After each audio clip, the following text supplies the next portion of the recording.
E hoje a gente vai falar sobre novas medidas que podem ser adotadas, medidas provisórias, para suspensão e redução de jornada de trabalho por conta da Covid-19. Nosso convidado para falar sobre esse assunto é o Vitor Pontes, advogado especialista em direito trabalhista do Gameiro Advogados. Olá, doutor Vitor, bom dia. Muito obrigada por sua participação com a gente. Bom dia, Fátima, tudo bem? É um prazer, espero que seja útil as informações que eu possa repassar para os ouvintes. Sim, todos os trabalhadores aí na expectativa, né, das medidas provisórias que estão no Congresso Nacional. Eu queria que o senhor já fizesse uma avaliação, porque a gente teve em 2020 toda uma situação semelhante, né? A gente teve o lockdown, aí começou o esquema de redução de jornada de trabalho, suspensão de contratos. O que está previsto para agora, doutor Vitor? Pois não, Fátima, realmente, a situação da pandemia é uma situação que perdura por muito mais tempo do que era esperado pelo poder público e por todos os órgãos que o cercam. Realmente, com a chegada da variante Ômicron, que se mostrou muito infecciosa, de um contágio muito grande, o governo realmente já pensa em emitir novas medidas provisórias visando a suspensão e a redução de jornada para que contenha a circulação do vírus sob essa nova variante em nossa população. Mas ainda não há uma definição de que vai ser feita de fato. É uma ideia que o Poder Legislativo e o Executivo têm em mente, mas que ainda não foi posta em prática. E embora os números de redução ainda sejam um pouco pequenos, desses últimos dias houve uma redução no contágio, dos números oficiais de contágio, e pode ser que o governo deixe essas medidas de suspensão do contrato de trabalho e redução de jornada, tendo em vista que são medidas muito intimadas, muito prejudiciais ao ramo empresarial e até mesmo aos trabalhadores pela redução da renda, pode ser que elas não venham a ser adotadas de fato, a não ser que haja um novo aumento exponencial dos casos de contaminação. Certo. Agora, uma preocupação dos trabalhadores sobre este assunto é porque com a chegada da nova variante, a Ômicron, a gente tem tido muitos casos. Aqui em Brasília está sendo, por exemplo, um dos principais problemas do país nessa questão da contaminação. E os funcionários que estão assintomáticos, trabalhadores, né, de vários setores que estão contaminados pela Covid, pelo coronavírus, mas estão assintomáticos, eles podem seguir trabalhando mesmo em home office? Fátima, essa é uma questão que, infelizmente, na nossa jurisprudência a gente ainda não tem parâmetros, por se tratar de uma questão nova e pouco discutida em nossos tribunais. A regra, atualmente, é que as empresas e os empregadores, eles se norteiem pela portaria interministerial número 14, que foi publicada no recente 25 de janeiro. Por ser uma portaria interministerial, ou seja, feita por dois órgãos do governo, no caso, um comento, o Ministério do Trabalho e Previdência e o Ministério da Saúde, essa é a atual portaria que rege toda a regra que devem ser observados pelas empresas e pelos empregados sobre a pandemia nas relações de trabalho.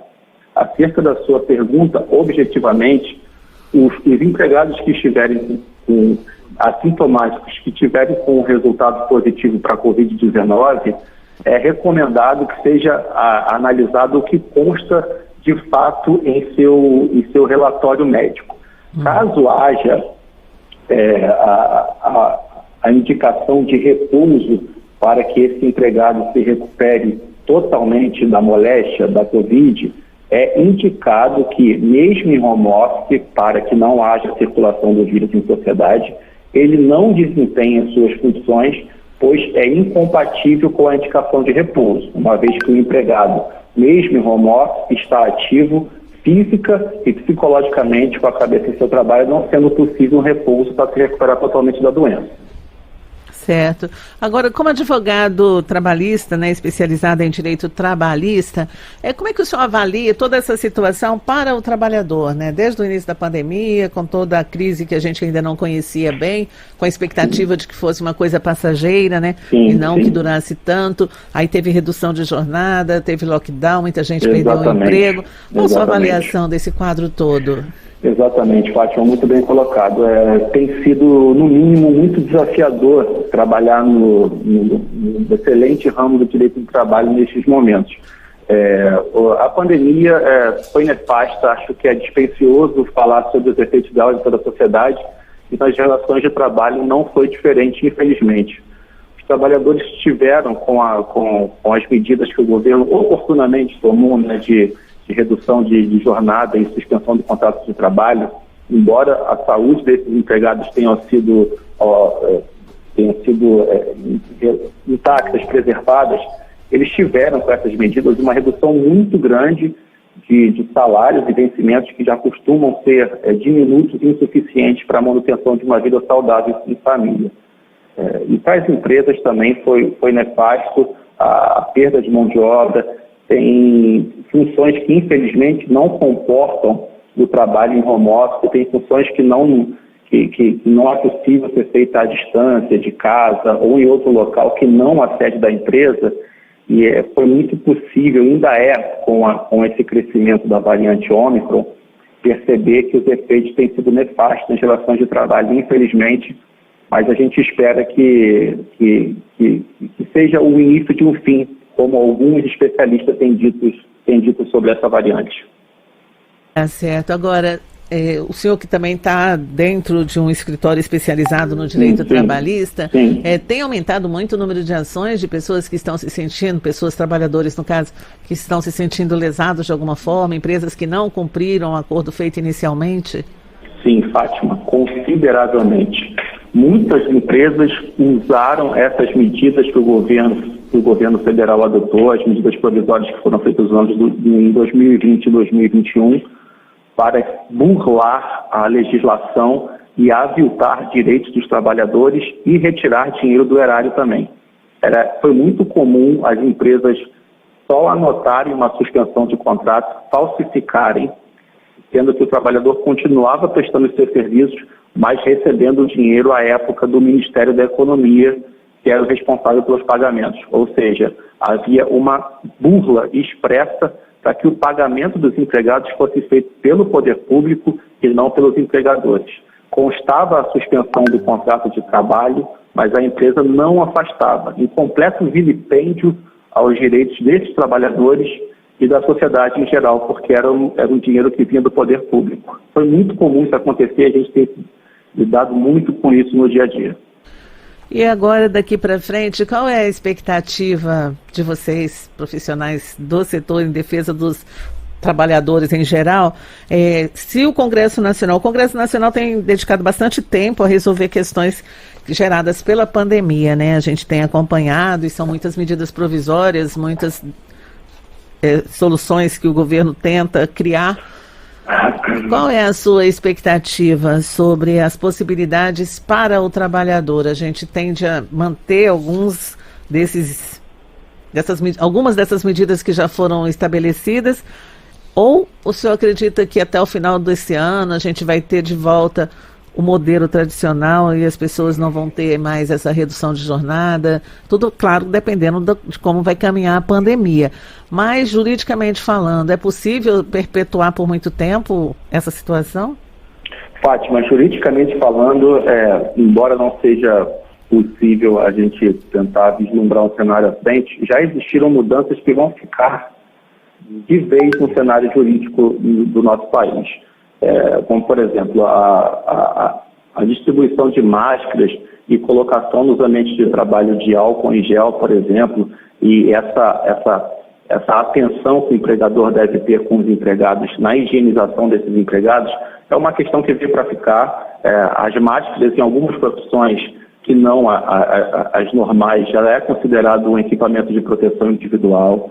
São mudanças pequenas, essas que vieram para ficar. Os afastamentos das gestantes, obrigatoriamente das suas funções presenciais, sempre pensando que tem aquelas funções que não é possível a gestante prestar em domicílio, e fica nessa discussão de quem é o responsável por esse pagamento. Não é o empregador que está recebendo a mão de obra, não é o INSS ainda, que seria o responsável, e dá essa discussão. Ou seja, ainda que não seja possível vislumbrar no final da pandemia, já é possível verificar que alguma dessas mudanças que seriam temporárias, elas virão para ficar nas relações de trabalho. Agora, a gente espera que, como eu disse no início da nossa conversa, que essa variante, como foi dito por alguns especialistas, seja o início de uma derrocada dessa pandemia e que o governo não precise editar novas medidas para o combate tão drásticas como são a suspensão e a redução de jornada de trabalho, para que mantenham os postos de trabalho e as atividades empresariais das pessoas jurídicas. Tá certo. A gente recebeu aqui uma pergunta da nossa ouvinte, a Aline. A Aline está acompanhando a gente pelo aplicativo do celular e ela mandou uma pergunta aqui sobre o trabalho remoto, que é o seguinte: com a adesão ao trabalho remoto, muitas empresas estão extrapolando o que seria a carga horária do profissional, né? Então, às vezes eu começo a trabalhar de manhã e aí faço a minha missão lá, que eu já fazia normalmente se eu estivesse presencial. À tarde a empresa me procura de novo e às vezes 8 horas da noite ainda estou recebendo, isso ela dizendo, tá? Ainda estou recebendo mensagens de questões trabalhistas, né, que precisam ser feitas e tudo mais. Esse excesso de jornada pode gerar hora extra, que não está sendo comprovada, então a empresa não está considerando que é hora extra, porque acha que está em casa, já está mais tranquilo. Como é que o profissional pode se proteger desse tipo de atitude? Claro, primeiramente cumprimentando a Aline. Aline, nesse caso, muitas empresas confundem o fato do trabalhador não estar nas suas dependências, sob sua visualização e fiscalização física, achando que em casa pode demandar esse empregado de uma forma mais extensiva, o que não é verdade.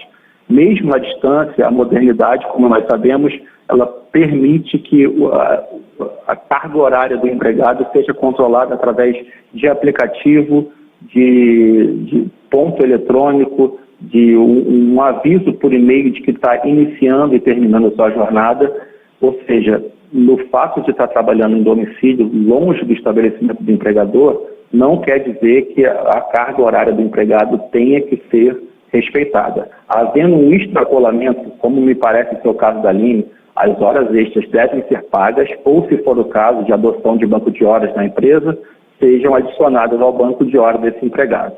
Não é o fato de estar trabalhando fora do empreendimento, fora da empresa, que permite essa extrapolação de jornada.